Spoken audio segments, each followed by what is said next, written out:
just want to really quickly do a little glute bridge demonstration. This is one of the most important exercises we do in the class, and that's why we always open the class with it. We actually do it for quite a long time, probably 10 minutes at least. It's important to feel that you are able to activate your glute muscles and that there aren't other muscles in your body that are overcompensating, that your body is recruiting instead of the glutes.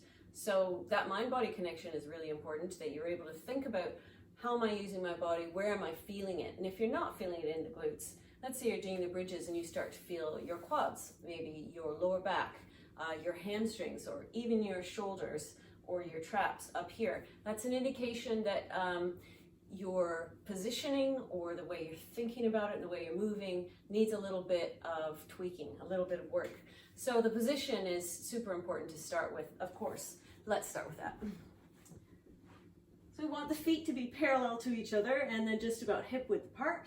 So we place them firmly down on the mat with our weight into the heels. And if you want to check the width of your legs and your feet, just pop a closed fist in between your knees, and you can see that they don't need to be that far apart. When we're talking about hips, we're talking about the hip bones, not the size of your hips. So the feet should be sitting parallel to each other, not too far apart, and then also relatively just sort of underneath the knees, maybe a little bit further out. We don't want them tucked in too far, and we don't want them really far away because you're going to end up using your hamstrings. You'll feel it in the back of the legs there.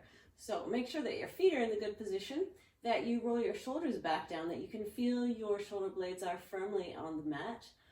There's two ways to do it with your hand position, either palm down beside you for extra stability. You'll be pushing down on your hands and your forearms, or you can bend at the elbows and then drive up through the upper back.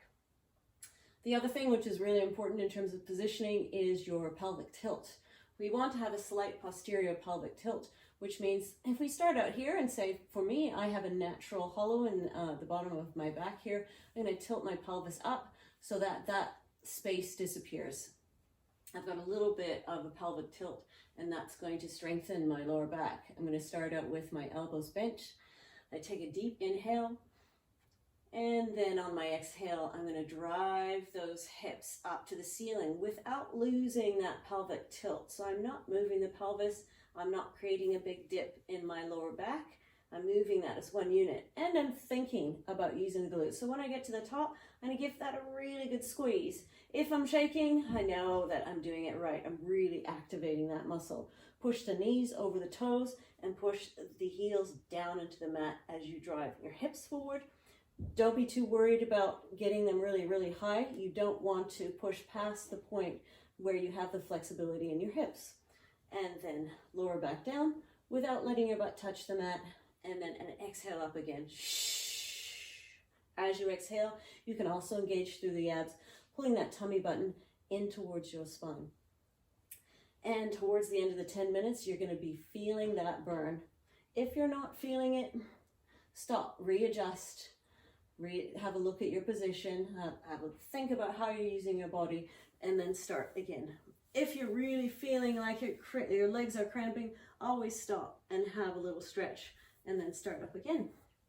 And this will help us start the session off correctly, learning how to activate the muscles. You'll be using your glutes and your abs, and avoiding creating those imbalances which can cause injury.